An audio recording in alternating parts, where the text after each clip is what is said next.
The silver ship moved through space like a ghost. No sound, no light, no trace that anyone could see. Commander HFY stood on the bridge, his 4 arms crossed behind his back. His purple skin showed the dark spots that meant he was thinking hard. "How long until we reach the target world?" he asked. Scout Kreis looked up from her station. Her large eyes blinked twice. 3 more days, Commander. The humans call their planet Earth." HFY nodded. This was his 15th scouting mission, for the Zephyrian hegemony. He had seen many worlds. Some had smart aliens, some had strong aliens. None had ever been a real problem for the hegemony's armies. Navigator Thulmar turned from his controls. His old face looked tired. "Commander, I still think this mission is a waste of time. These humans only invented space travel 50 years ago. They have not even left their own solar system yet." "Orders are orders," HFY said. "The Council wants to know everything about this world before we take it. The humans have something the hegemony needs." "What could they possibly have?" Thulmar asked. "Their technology is centuries behind ours." Krus spoke up. "Their planet has perfect conditions for growing food. The Council thinks Earth could feed 3 whole hegemony worlds. Plus, the humans have not made contact with any other alien races. They will be easy to surprise." HFY walked to the big window at the front of the bridge. Stars filled the black. Space around them. Soon one of those stars would be Earth's sun. "Every world thinks they are safe until we arrive. These humans will be no different." The ship Silent Talon had done this job many times before. It was built for watching and hiding. The hull could bend light around it, making the ship invisible. The engines were so quiet that even the best sensors could not hear them. Inside, the ship carried the best equipment the hegemony had ever made. "Tell me about the humans again," HFY said. Kreis pulled up files on her screen. "They are mammals, 2 arms, 2 legs, soft skin. They live about 80 of their years. Current population is around 8 billion. 8 billion? Thulmar laughed. "That is a lot of aliens on one world. But numbers mean nothing if they cannot fight." "Their weapons are simple," Kreis continued. "They still use chemical explosives and metal bullets. Some of their nations have nuclear bombs, but not many. Their space program is very basic. They have sent a few small ships to their moon and to nearby planets, but nothing serious." HFY nodded. It all sounded normal. Most worlds were like this when the hegemony found them. The humans would probably surrender quickly when they saw how powerful the hegemony was. Maybe they would not even need to fight at all. "What about their governments?" HFY asked. "That is where it gets interesting," Krus said. "They do not have one world government. They have almost 200 separate nations. These nations fight with each other sometimes." Thulmar shook his head. "Divided and weak. This will be even easier than I thought." But something about that fact made HFY uncomfortable. In his experience, worlds that fought among themselves often had strong warriors. They had practice with war. Still, how strong could humans be? They had never fought aliens before. "Commander," Kreis said, "we are getting close enough to start long-range scans." "Begin scanning," HFY ordered. "I want to know everything about their defenses." The next few hours were busy on the bridge. Kreis worked at her station, gathering information from across the human world. Sensors swept across Earth's surface, counting cities and military bases. Other instruments listened to radio signals and watched satellite networks. "First report," Kreis said. "The planet has 7 continents. Humans live on all of them except one, which is covered in ice. They have thousands of cities, including many with millions of people." "Military bases?" HFY asked. "I am counting them now." Kreis frowned at her screen. "This cannot be right." "What is wrong?" "The computer says there are over 5,000 military installations on the planet. That seems too high." "Let me check the sensors again." While Kreis worked, Thulmar brought up images of Earth on the main screen. The planet looked beautiful. Blue oceans, white clouds, green and brown land. It would make a perfect home for hegemony colonists. "The sensors are working fine," Kreis reported.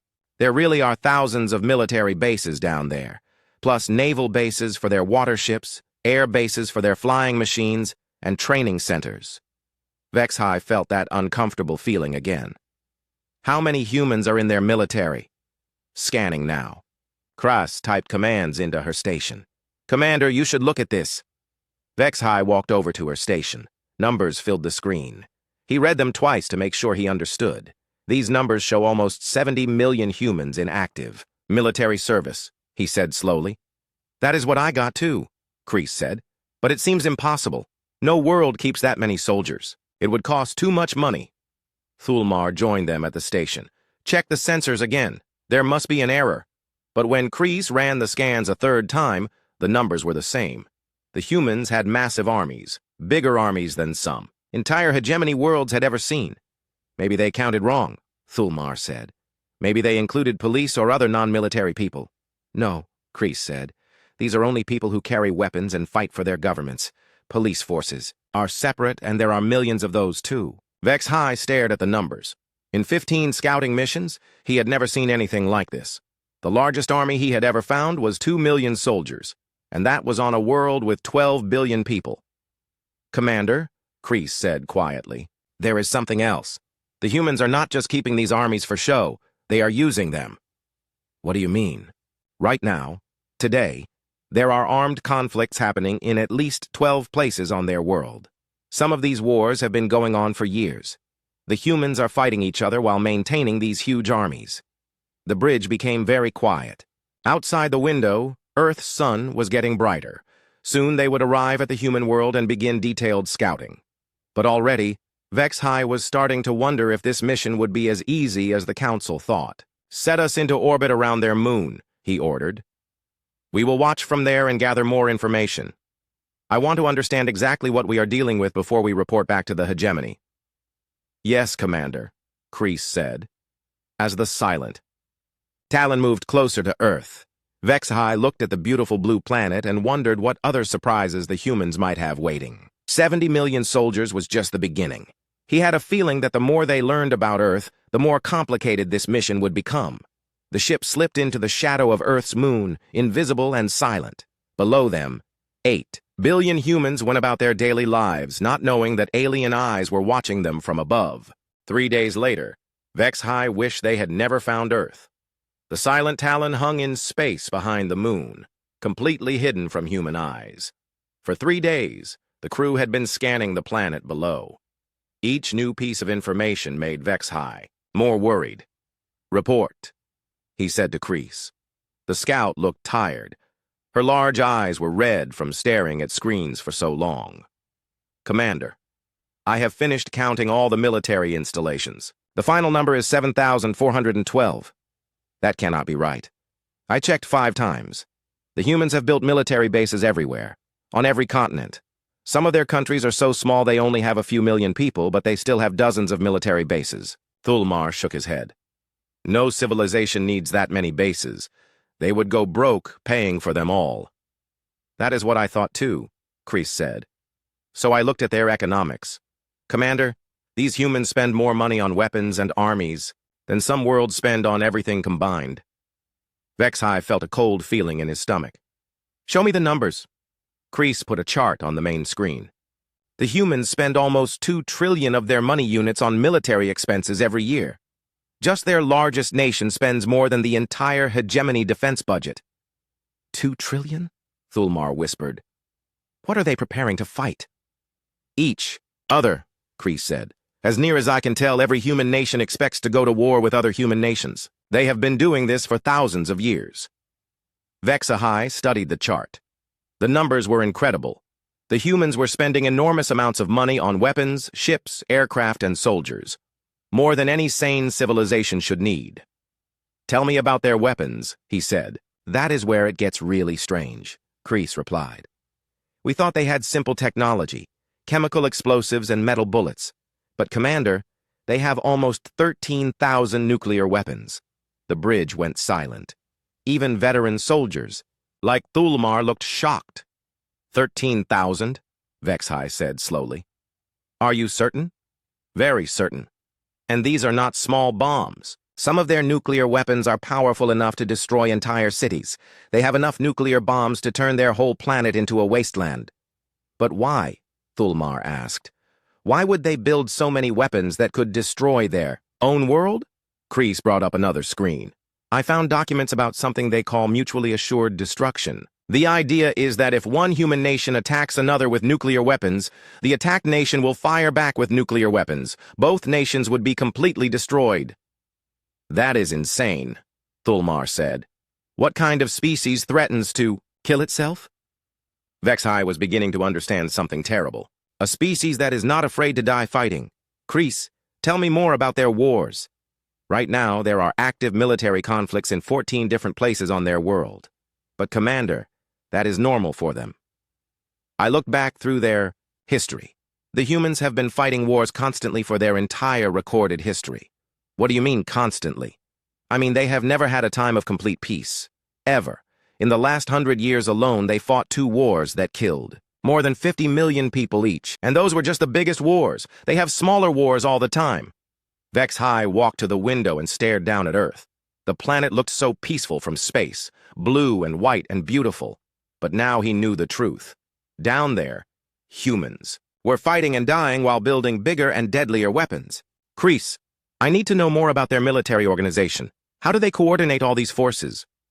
That is another problem, Commander. They do not coordinate. Every human nation has its own army, navy, and air force. Some of the larger nations have millions of soldiers. Even small nations have thousands. Show me their largest military forces. Kreese pulled up a new display. Their largest nation has almost 1.5 million active soldiers, plus 2 million more in reserve. Their second largest nation has over 2 million active soldiers. The numbers go on and on. Thulmar studied the display. Commander, look at this. These humans have something called a draft. When they go to war, they can force their civilians to become soldiers. What does that mean for their total military capacity? It means that almost every adult human male has received some kind of military training. In some of their nations, females train for war too. Commander, we are not looking at armies. We are looking at entire populations that know how to fight. Vexhai felt sick. The hegemony had planned to invade Earth with 10 million soldiers.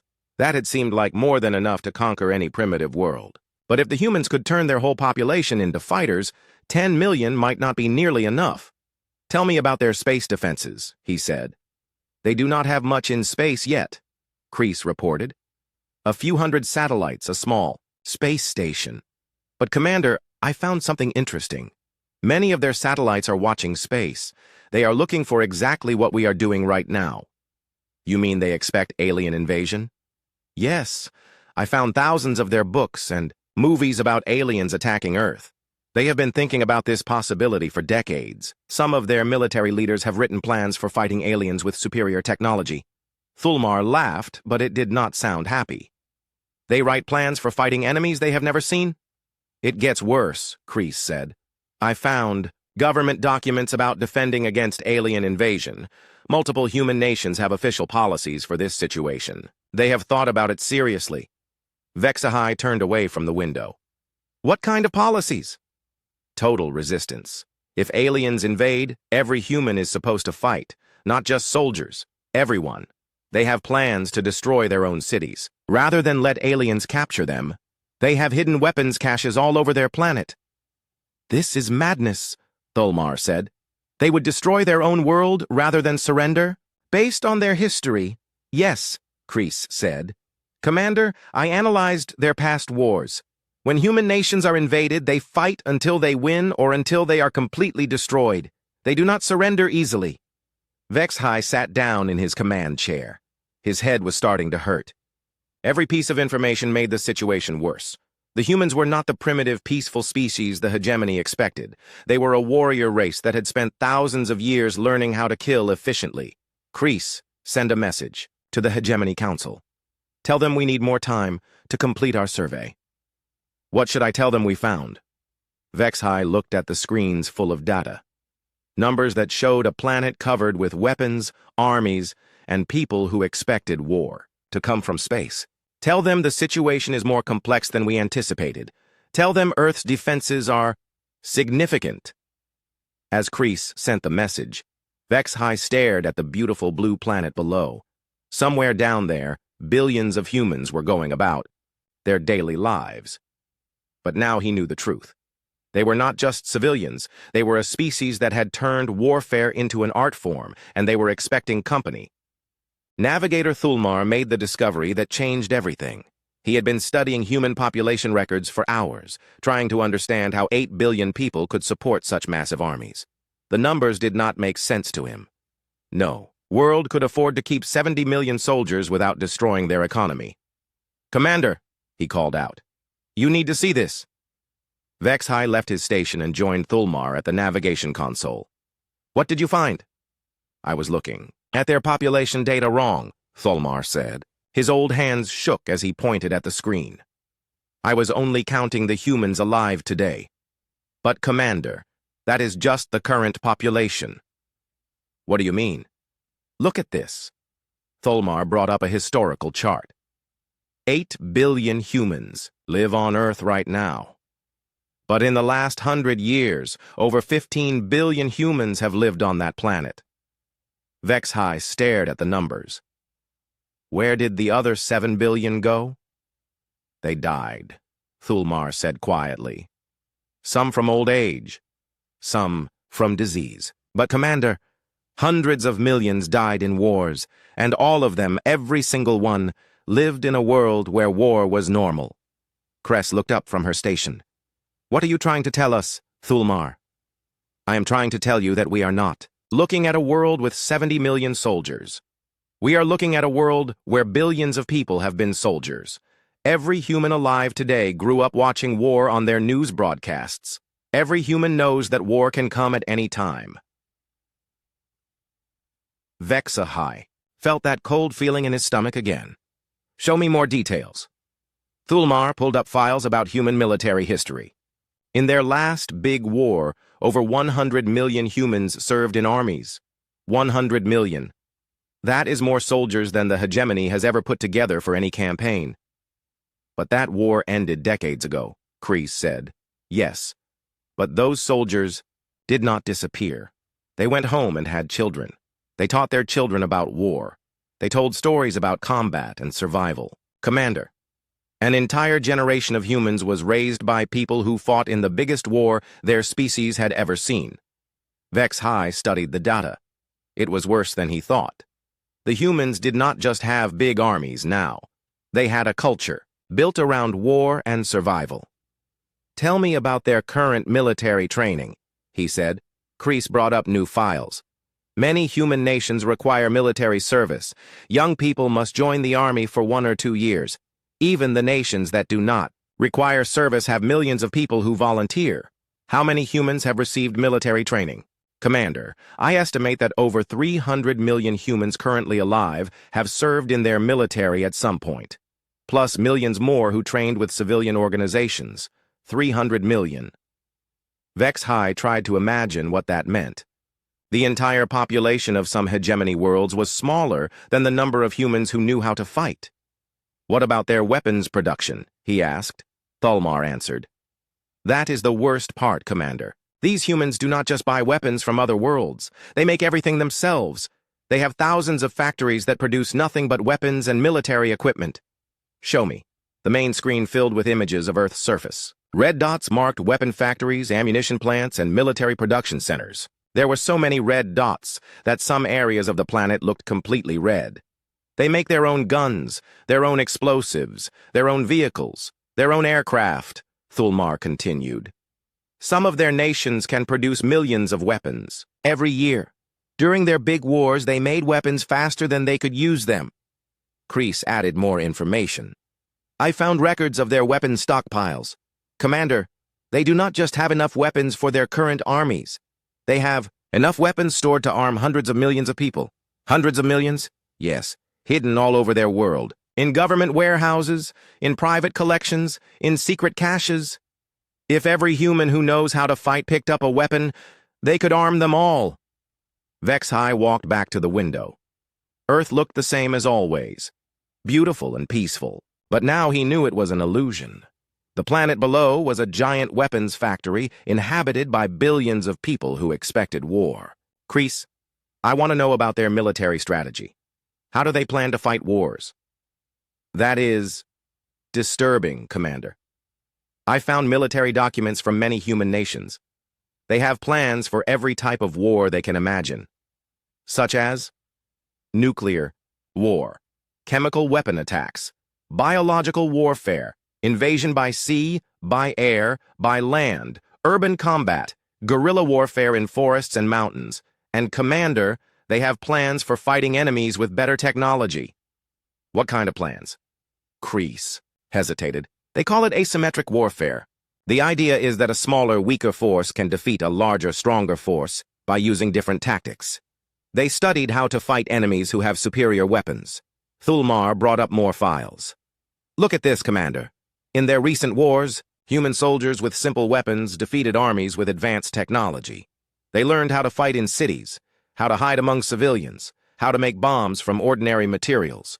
They learned how to win against superior forces? Yes. And Commander, they wrote it all down. Every tactic, every strategy, every lesson learned. Then they taught it to other soldiers. Their military knowledge grows stronger with each war they fight. Vex-High realized he was seeing something unprecedented. Most worlds the hegemony invaded had armies that fought in traditional ways. Line up soldiers, fire weapons, win or lose based on who had better equipment. But the humans had evolved beyond that. They had learned to fight dirty, to use any advantage they could find. Tell me about their attitude toward death in combat, he said. Kreese looked uncomfortable. Commander, that might be the most disturbing thing about them. They have a concept called acceptable losses. They plan for their soldiers to die in large numbers. What do you mean? In their big wars, human military leaders expected millions of their own people to be killed. They planned for it. They had strategies that required huge numbers of deaths to succeed. And the soldiers accepted this? More than accepted it. They volunteered. Commander, I found records of humans volunteering for missions where they knew they would die. They call it sacrifice for the greater good. Thulmar shook his head in amazement. A species that plans for mass death and volunteers for suicide. Missions? What kind of enemy are we looking at? Vex-High did not answer immediately. He was thinking about the hegemony's invasion plans. Standard procedure was to demonstrate superior firepower, demand surrender, and expect the enemy to give up when they realized resistance was hopeless. But what if the enemy did not care about hopeless? What if they fought anyway? Kreese, do humans ever surrender? Sometimes, but not often. And Commander, even when their governments surrender, their people keep fighting. They call it resistance movements. Civilians with hidden weapons who attack, occupying forces for years or decades. Years or decades? Yes. I found records of human resistance movements that fought for 20 years or more after their nations were conquered. They never gave up. The bridge became quiet except for the soft hum of the ship's systems. Outside, Earth continued its slow rotation, looking peaceful and innocent. But the three aliens on the bridge now knew the truth. They were looking at a world inhabited by 8 billion potential warriors, a species that had spent its entire history learning how to kill efficiently, a civilization that expected war and prepared for it constantly. And somewhere down there, humans were probably making more weapons while planning for threats they had never seen but always expected to face. Commander Vex-High had not slept in 2 days. Every time he closed his eyes, he saw numbers. Impossible, terrifying numbers that made no sense. Final report ready, Commander, Kreese announced. The three aliens gathered around the main display. For a week, they had been collecting data about human military capabilities. Now, they had to face the complete picture. Begin with current active military forces, Vex-High said. 65,400,000 active military personnel across all human nations, Kreese read. This includes Army, Navy, Air Force, Marines, and Special Forces, not including reserves. Reserves? An additional 43 million trained soldiers who can be called to active duty within weeks. These are people who served in the military and then returned to civilian life, but they remember their training. Thulmar made notes on his tablet. So far, we have over 100 million humans who are ready to fight immediately. That is just the beginning, Kreese continued. I also found something called paramilitary forces. These are armed groups that work with governments but are not technically military. How many? Approximately 22 million. They include border guards, national police units, coast guards, and internal security forces. All of them have military-style training and weapons. Vexhai stared at the numbers. 122 million armed humans. That is more soldiers than the entire hegemony has conquered in the last 50 years. Commander, there is more. I found records of civilian organizations that train people for combat. What kind of organizations? Kreese brought up a new screen.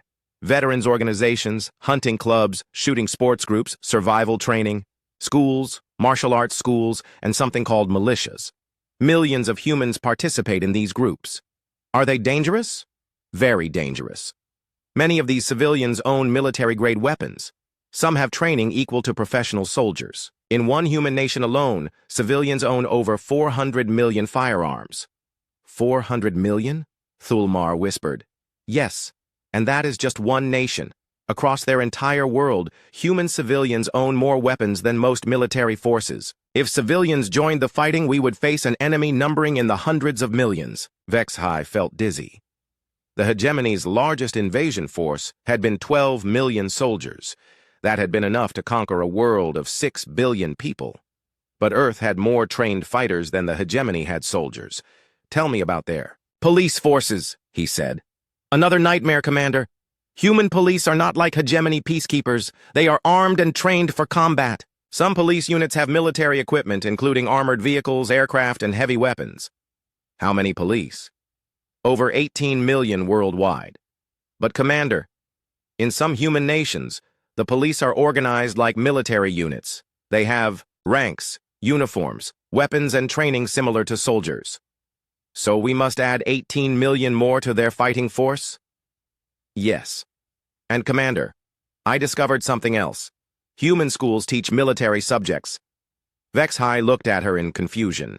What do you mean? Many human schools require students to learn about military history, physical training, and sometimes basic combat skills. Some schools have programs where students wear military uniforms and learn to march and follow orders. They train their children for war? In a way, yes.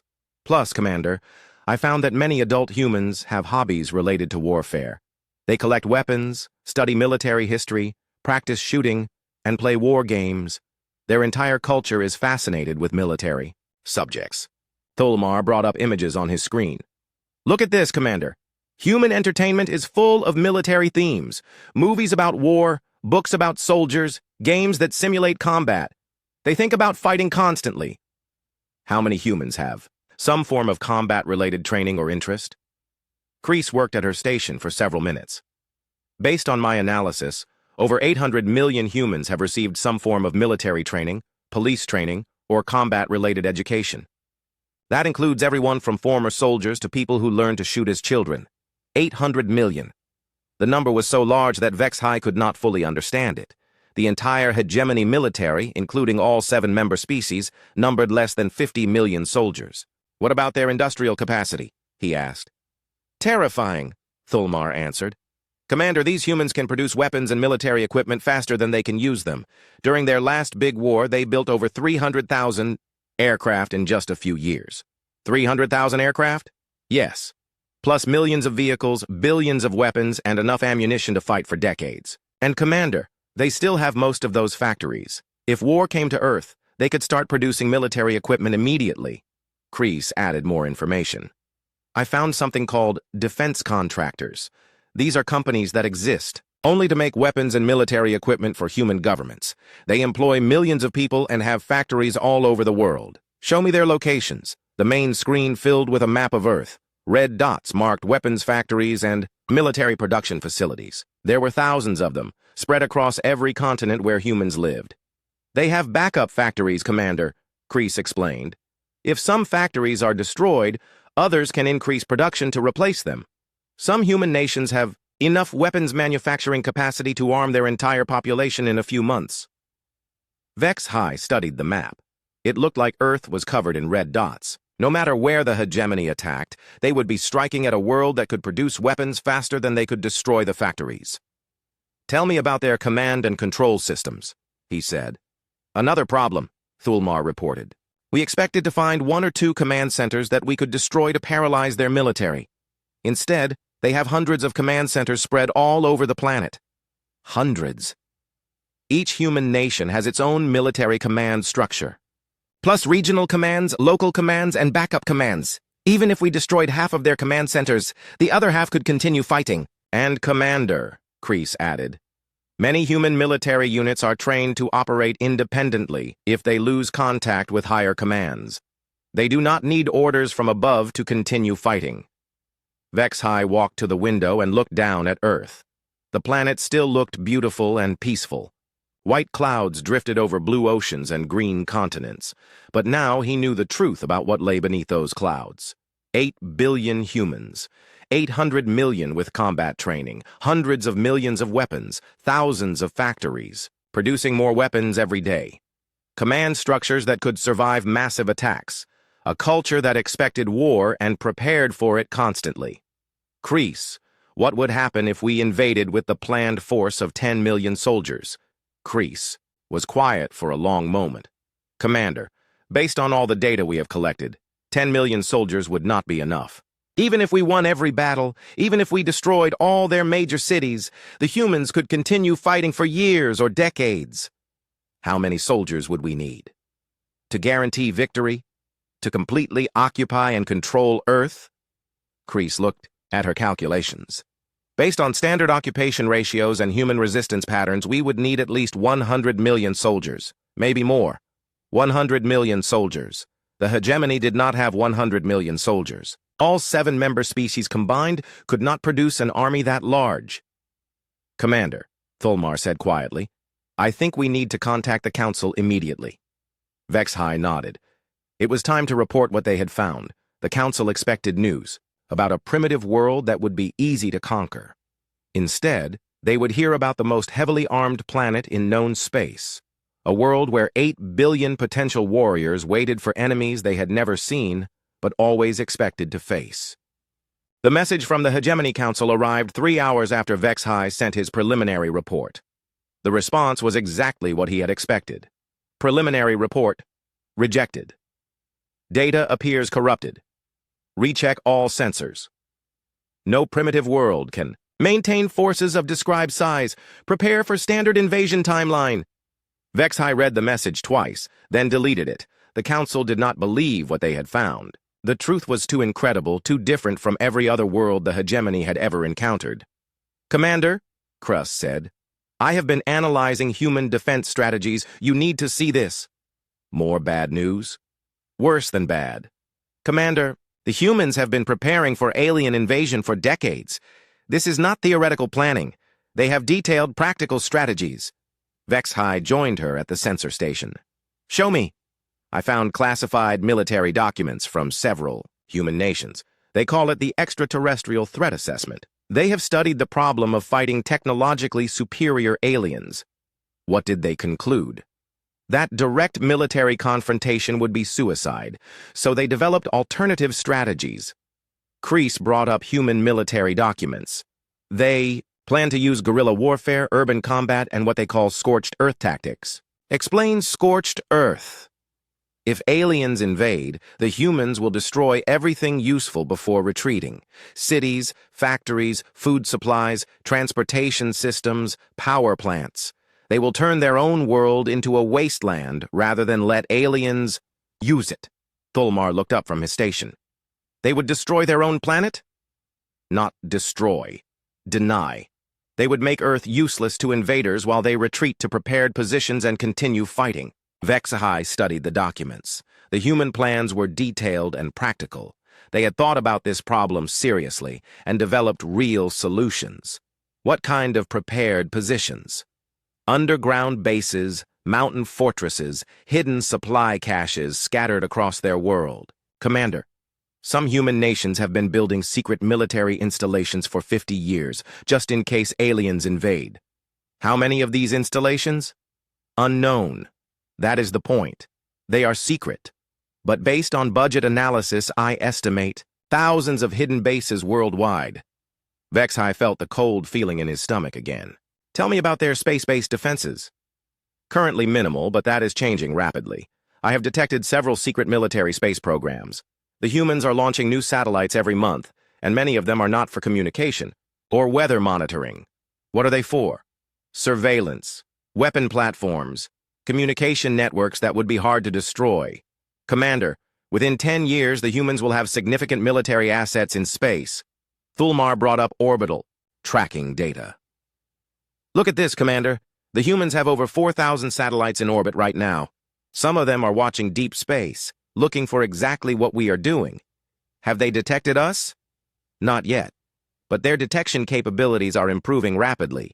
In 5 years, maybe less, they will be able to spot cloaked ships like ours. Kreese added more disturbing information. Commander, I found something called the Deep Space Monitoring Network.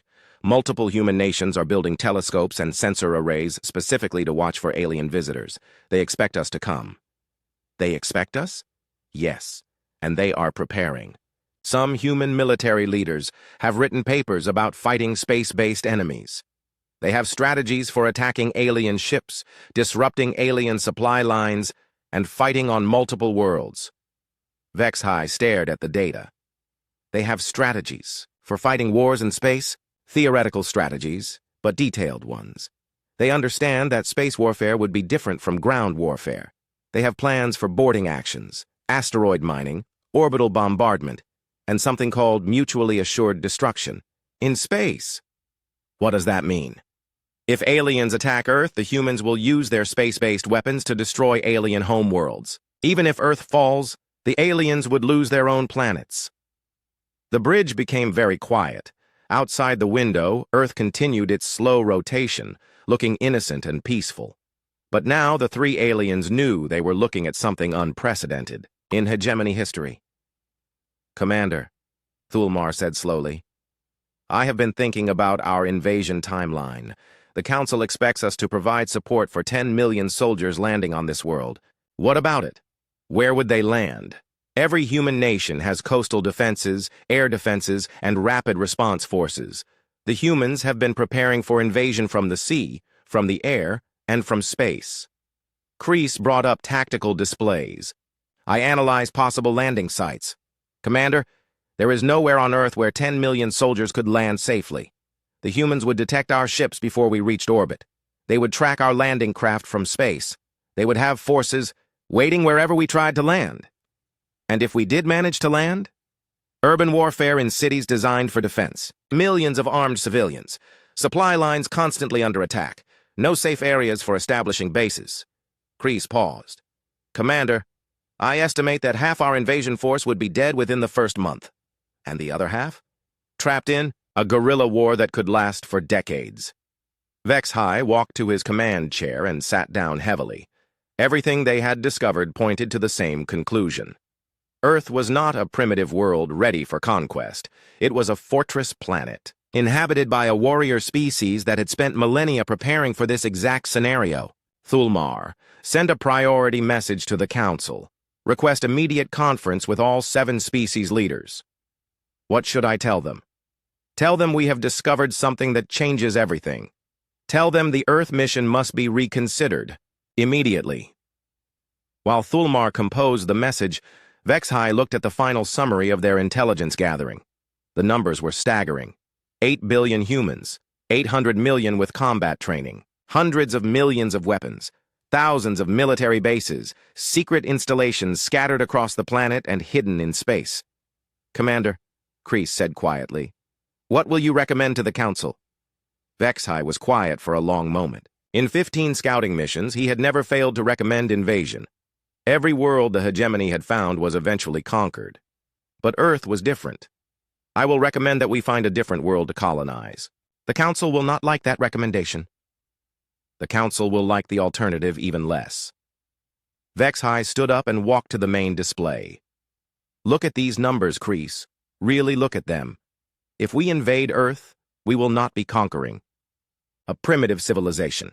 We will be starting a war with the most militarized species in known space. But our technology is superior. Superior technology did not help the humans when they fought each other. They learned to win against superior forces.